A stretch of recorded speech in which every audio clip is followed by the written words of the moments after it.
Olá, meu nome é Fabiano Santos e trabalho com vocês a disciplina de História da Educação 2.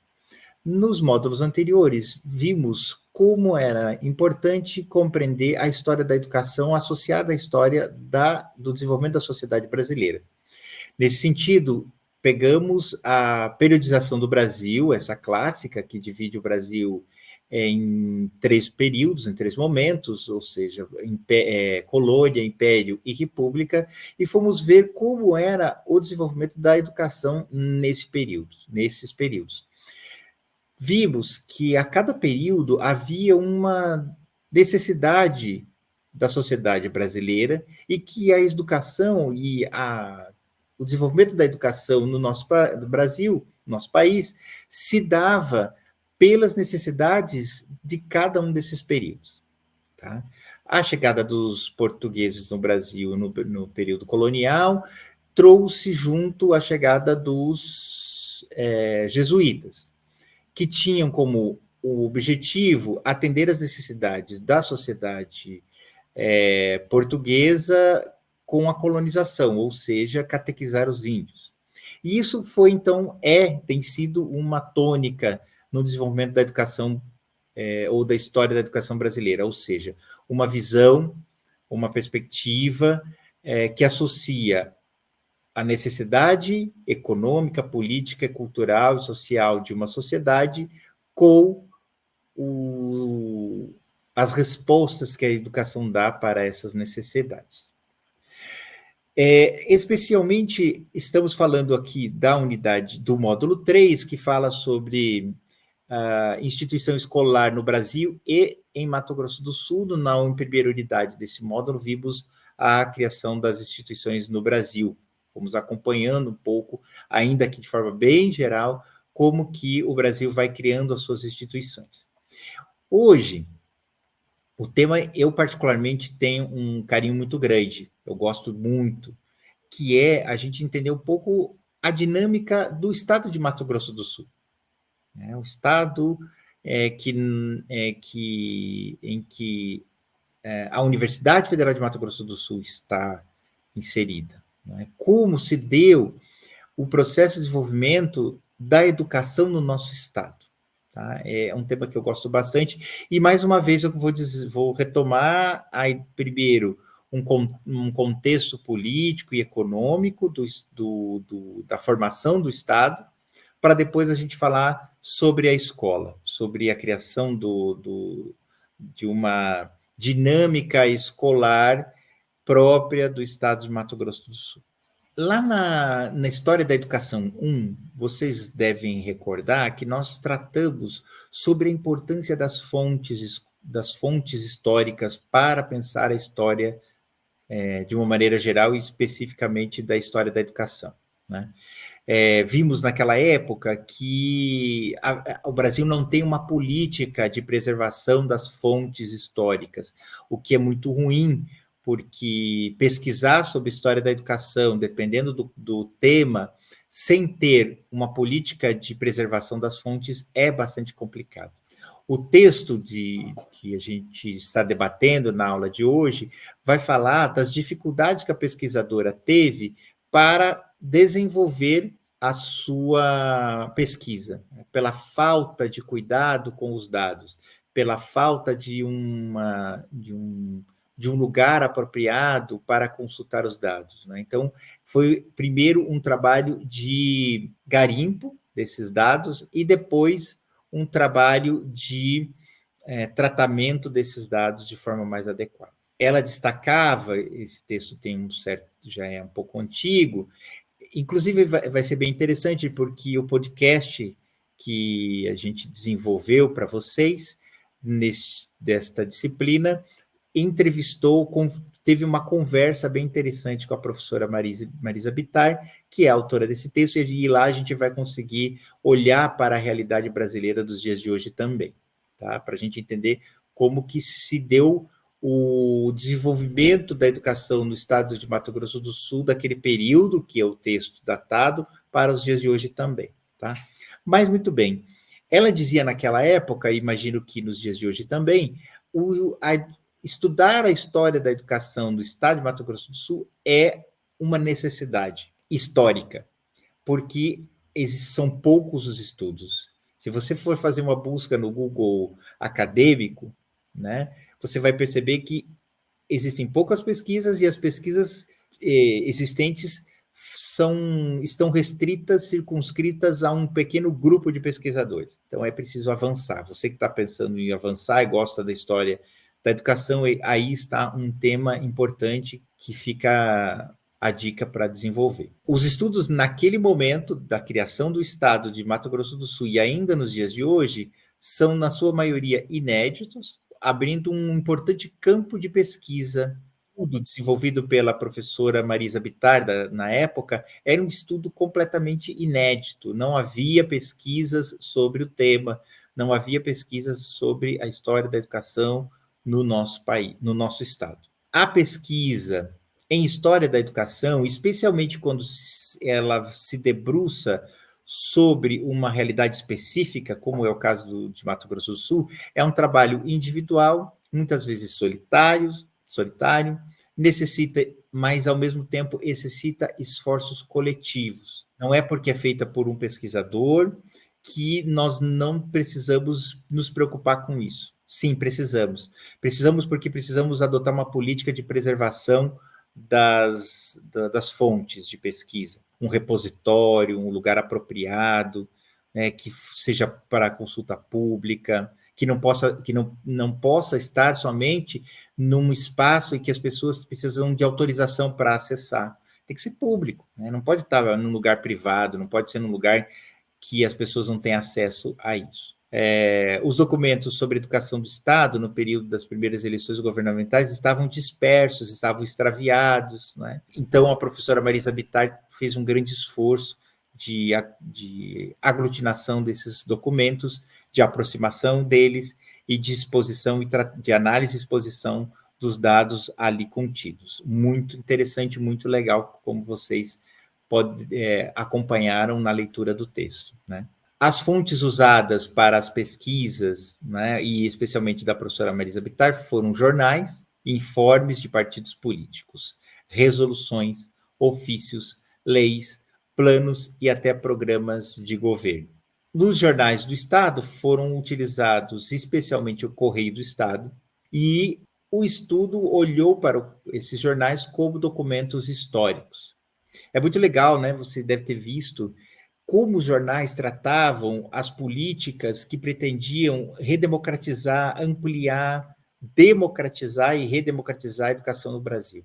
Eram tratados como comunistas, como se o fato de ser ou não comunista, isso fosse um demérito para a pessoa, né? Ou seja, um completo desconhecimento do que seria os pressupostos de uma sociedade mais igualitária, como é a sociedade, ou os princípios, os pressupostos da sociedade comunista.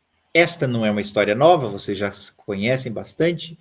Mato Grosso do Sul é criado em 1977, em plena ditadura militar.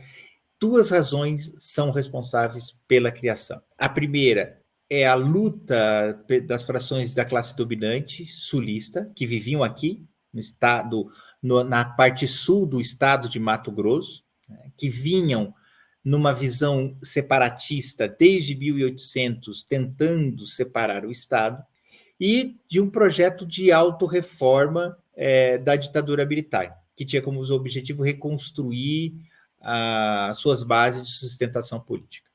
Tá? Então, a primeira pergunta que pode ser feita é: por que só em 1977? Por que outras propostas de divisão de Estado não foram bem sucedidas? É porque a conjunção desses dois fatores ocorreram em momentos oportunos e que permitiram, portanto, a criação do Estado. Essa sociedade agropecuarista, que tinha uma visão bastante reduzida sobre o que era o Estado, né? Portanto, pensava só nos seus interesses, a verdade é essa, né? Eles estavam num Estado, num mega Estado, um super Estado, e eles sabiam que, se criasse um novo Estado, eles seriam aqueles que dariam as rédeas, as regras, o encaminhamento das políticas. Então, eles queriam, na verdade, o poder. Só que, como não havia uma classe maior, em termos nacionais, que desse ouvido para essa classe sulista, os seus interesses não eram fortes. Então, os interesses da classe mais ao norte de Mato Grosso predominavam. Com a ditadura militar e o seu enfraquecimento a partir da segunda metade da década de 70, a ditadura vê a criação de um novo Estado como uma possibilidade de retomar o seu crescimento e o seu prestígio diante da sociedade. Né? Por isso, de forma bastante unidimensional, sem a participação da população, é criado o Estado de Mato Grosso do Sul. Eu confesso, eu não sou do Mato Grosso do Sul, eu confesso que estudar a história de Mato Grosso do Sul, para mim, foi muito importante, porque ela explica muita coisa da dinâmica do Estado hoje. A dinâmica do Estado, por exemplo, um Estado fortemente pautado na agricultura, fortemente pautada na monocultura, no agronegócio, né? E isso vai explicando muito do que hoje nós vivemos no estado de Mato Grosso do Sul. Importante dizer, né, retomar, reforçar que o alimento da proposta de reforma é o regionalismo exacerbado do grupo sulista. E hoje nós temos isso. E não é característica do estado de Mato Grosso do Sul. O sul do Brasil tem essa visão regionalista. Volta e meia vem esses movimentos movimentos separatistas querendo separar os estados do sul do restante do Brasil, criar um novo país. Não é exclusivo do Brasil, no mundo a gente tem aí os separatistas lá dos Países Bascos, né? A Espanha tem muito isso, muito fortemente, né? Eles se autoproclamam como um país basco, e na verdade eles são uma região dentro da Espanha. Enfim, é um sentimento, infelizmente, que é alimentado pelo ser humano de procurar preservar a sua soberania, a sua superioridade em detrimento de outros que não tiveram os mesmos oportunidades de desenvolvimento, como é o caso do Brasil. Afinal de contas, se você olhar o que representa hoje, em termos econômicos, o Sul em relação ao Nordeste, por exemplo, é claro que as indústrias, o desenvolvimento econômico está mais no Sul do que no Nordeste. E com isso, longe disso, vocês já devem ter percebido um pouco da minha perspectiva, longe disso, eu digo que o Nordeste é menos importante, ao contrário, eu acho que eles são super importantes porque, diante de tantas dificuldades, eles resistem, produzindo cultura, produzindo economia de forma competente e com bastante qualidade. Tá? Como eu disse, a população, então, não foi ouvida. A criação do Estado de Mato Grosso do Sul se deu de forma unidimensional. O discurso sedutor para outras frações de classe, né, da população mais pobre, foi importantíssimo para o sucesso do projeto. Ou seja, o discurso dizia o seguinte: vamos parar de depender do norte do estado de Mato Grosso, vamos criar o nosso próprio estado. Com isso, nós teremos mais chance de ser ouvidos, com isso nós teremos uma perspectiva maior de desenvolvimento, nós mesmos seremos responsáveis pelo nosso desenvolvimento. Esse tipo de discurso vai alimentando a população em geral e criando consensos, ainda que eles não tenham sido ouvidos para a divisão do Estado.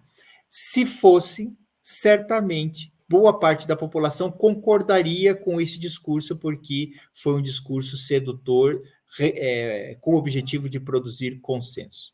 O primeiro governo do Estado tomou posse em e aqui começa a entrar os pormenores da discussão sobre a relação Estado e educação, né?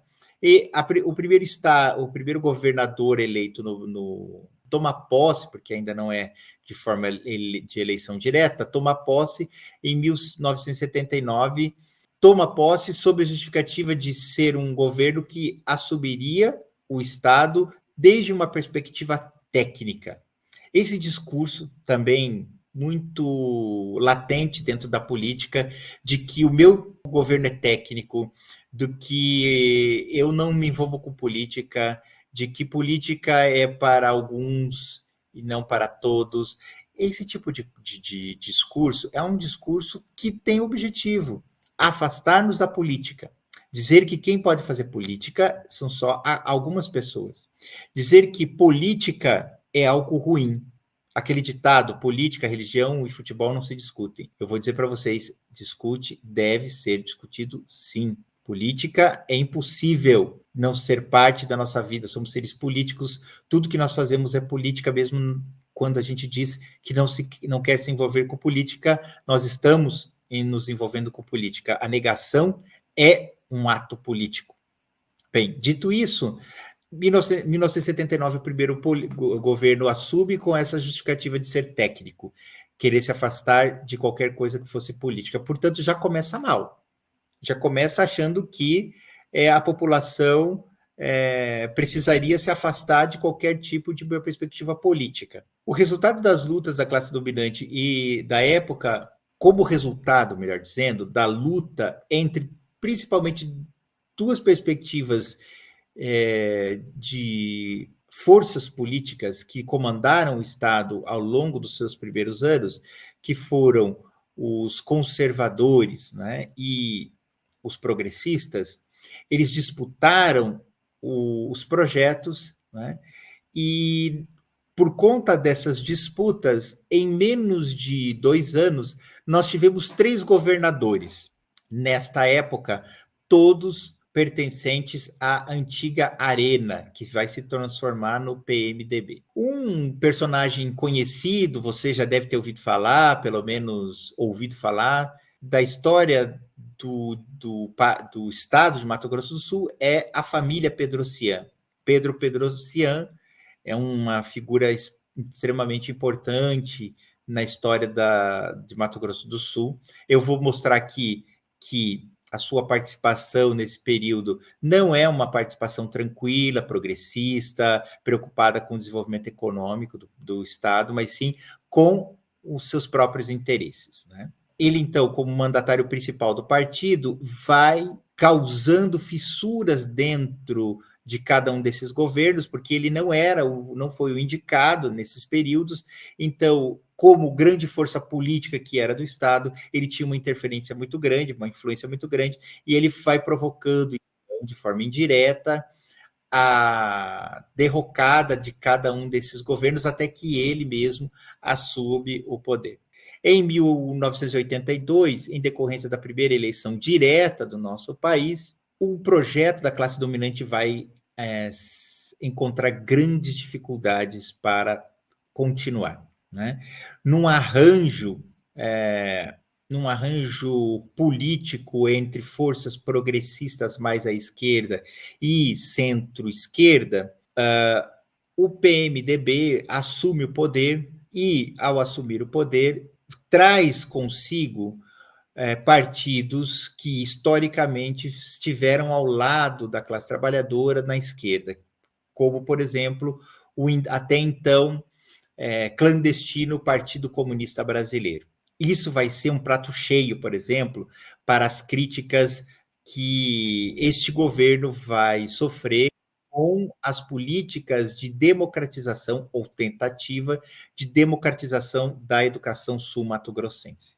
As características da política daquele período, deste governo eleito em 1982, vai demarcar um profundo fosso entre os governos ou os grupos progressistas e os antidemocráticos, tá?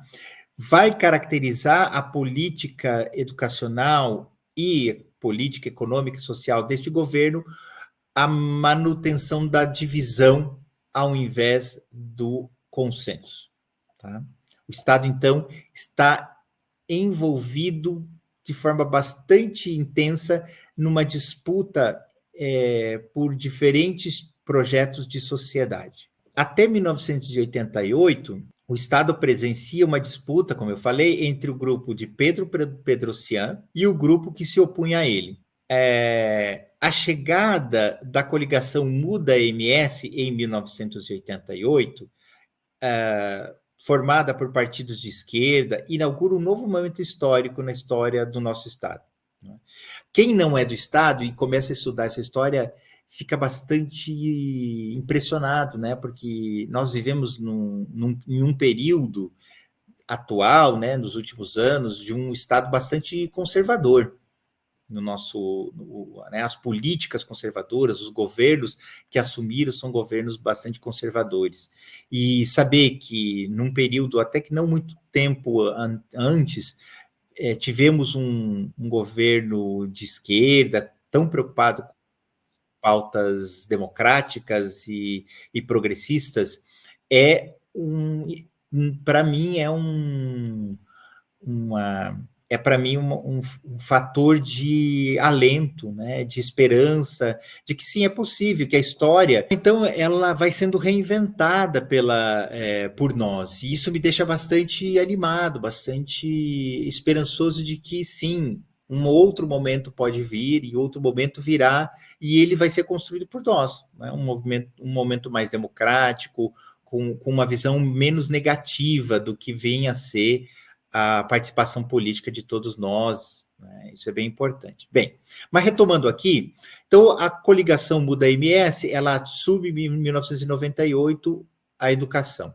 Antes disso, eu só quero lembrar que desde 1982, quando chega ao poder aqui, o governo mais à esquerda, a pressão que esse governo sofre é muito grande, né? Os encontros dentro da educação para transformar a educação numa perspectiva mais democrática, tudo isso vai sofrendo uma pressão, por exemplo, da mídia. O texto vai mostrar lá, né, que o então secretário é chamado de comunista. Por quê? Porque ele defendia a eleição direta para diretores. Algo que hoje é tão senso comum entre nós, né? Ou seja, a gente defende, ainda que a gente saiba que não é presente em todos os estados, muito menos os municípios, mas nós sabemos que não tem nada a ver com uma visão comunista a defesa de uma eleição direta para diretor, mas sim com justiça social, e sim com uma educação que seja menos clientelista e mais preocupada com o desenvolvimento regional.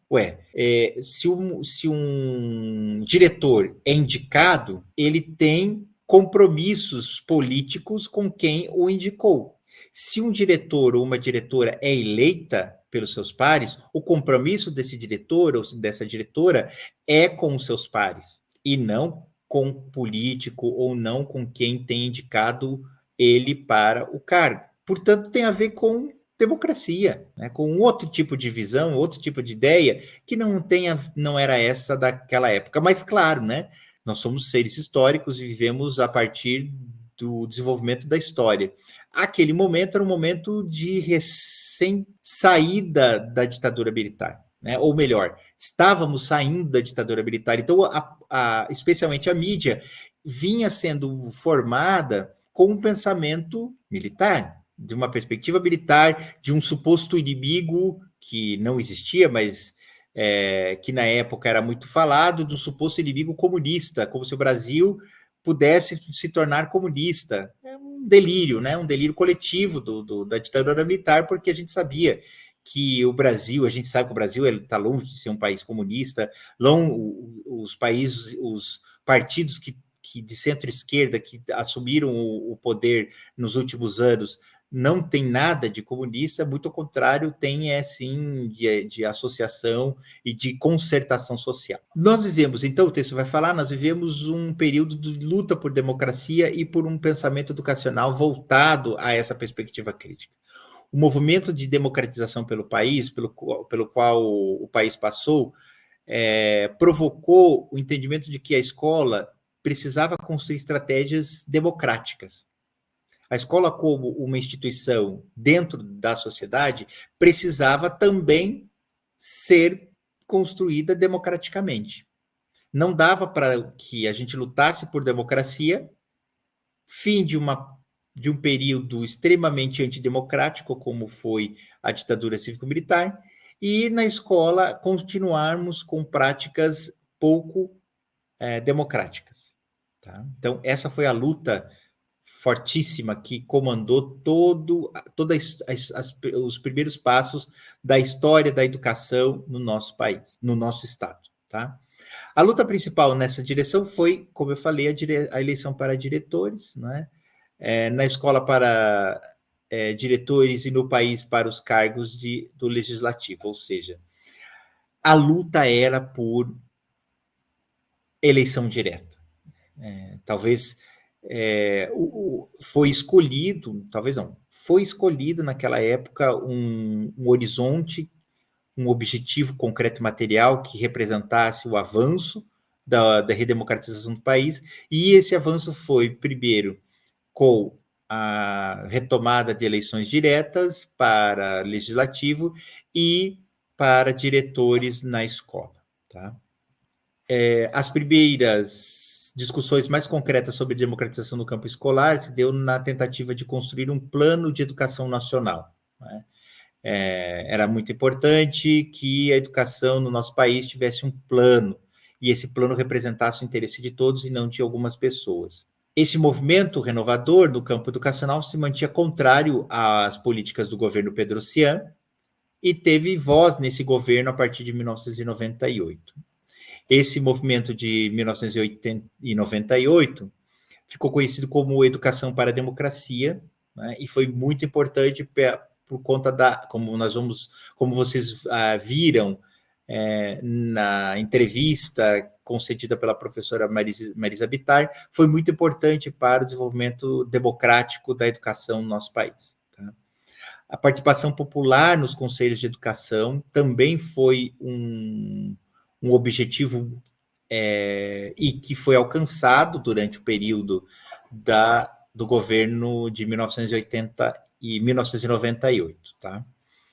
Os documentos desse período, de 1998, passam a reivindicar valorização dos professores, os documentos educacionais, né? Valorização dos professores por meio de um piso salarial para professores, que foi, inclusive, assumido pelo governo anterior, aquele de 82, mas que depois abriram mão, porque a pressão foi tão grande em cima deles, que eles abriram mão, né, e revogaram aquilo, né, como se aquilo fosse uma política comunista, tudo era política comunista. Né.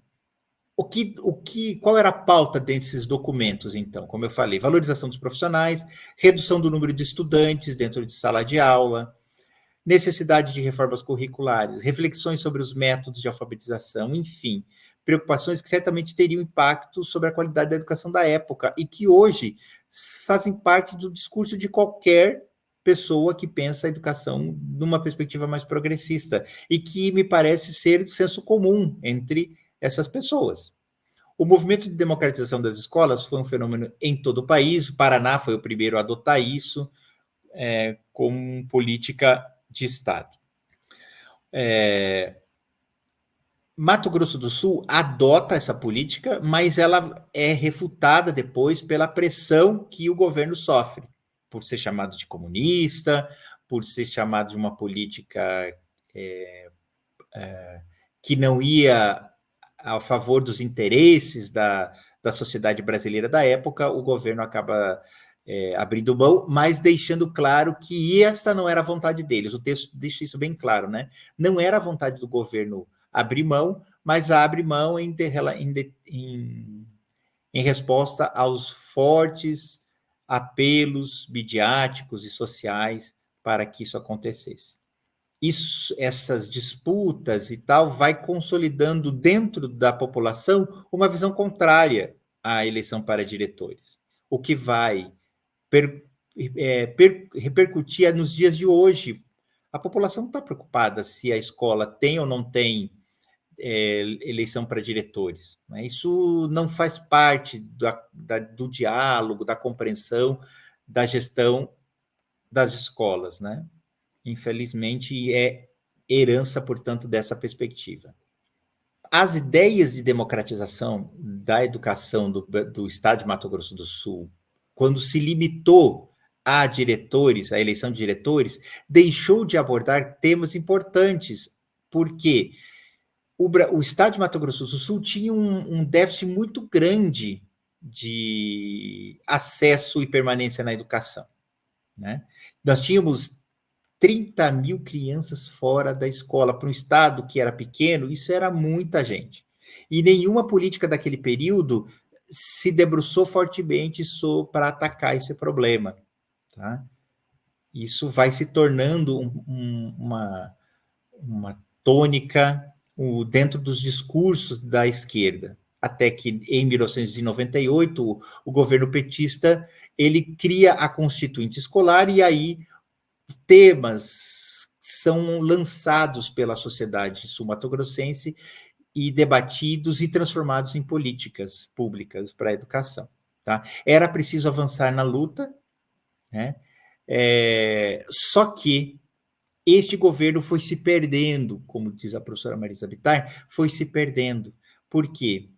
A crítica era tão forte contra as práticas dominantes da época, eram necessárias, claro, mas qualquer tipo de ação que não buscasse transformar radicalmente as políticas eram consideradas pouco, que avançavam pouco no desenvolvimento de uma educação progressista. O que é equivocado, né? A luta tem que se dar por dentro, como diz a professora Marisa Bittar, né?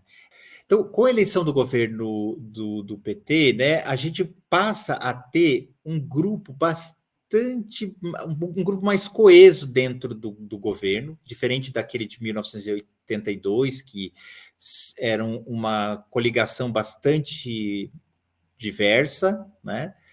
Aqui, em 1988, 1998, a gente vai ter um governo mais coeso. Entretanto, algumas alas e dentro do governo eram mais à esquerda. A educação era uma dessas alas mais à esquerda. E via qualquer tipo de intervenção por dentro do Estado como algo que avançava pouco dentro da educação. Isso vai causar graves problemas para o desenvolvimento da educação no nosso Estado, né? Qualquer intervenção que procurasse melhorar a qualidade ou melhorar a educação por meio de alguma reforma era mal visto. Isso vai provocar um engessamento e poucos avanços são efetivamente alcançados dentro deste governo. Bom, terminando, gente, em síntese, o Mato Grosso do Sul presenciou 2 governos progressistas com composições um pouco diferentes. 82 era uma composição heterogênea, acabou sucumbindo com as pressões externas, como aqui a gente já falou, e a de 1998, que pecou por acreditar que as ações importantes seriam reformistas por não atingir os seus problemas na essência. O texto encerra falando do último governo do Partido dos Trabalhadores, que, uma vez eleito, acabou sendo contrária a importantes pautas dos trabalhadores em educação, e inclusive falando e agindo de forma punitiva em momentos de greve. Portanto, é um governo, esse último, que a concertação social já era muito mais forte, não era um governo de esquerda, mas era um governo centro-esquerda, que atendia mais aos interesses hegemônicos do que propriamente somente os interesses dos trabalhadores. Mas sobre isso, vocês vão ver que a gente conversou, vocês viram que a gente conversou com a professora Marisa Bittar e ela deu algumas características mais peculiares sobre isso. Eu espero, com isso, que vocês tenham compreendido um pouco melhor sobre a criação das instituições escolares no Brasil e em Mato Grosso do Sul, né? Mas principalmente as características na aula de hoje da educação desde a criação do Estado de Mato Grosso do Sul, não só da instituição escolar, mas da característica do funcionamento da educação dentro do nosso Estado, os interesses de quem ela vinha atendendo. Eu desejo a vocês ótimos estudos e nos vemos no nosso próximo encontro. Até breve.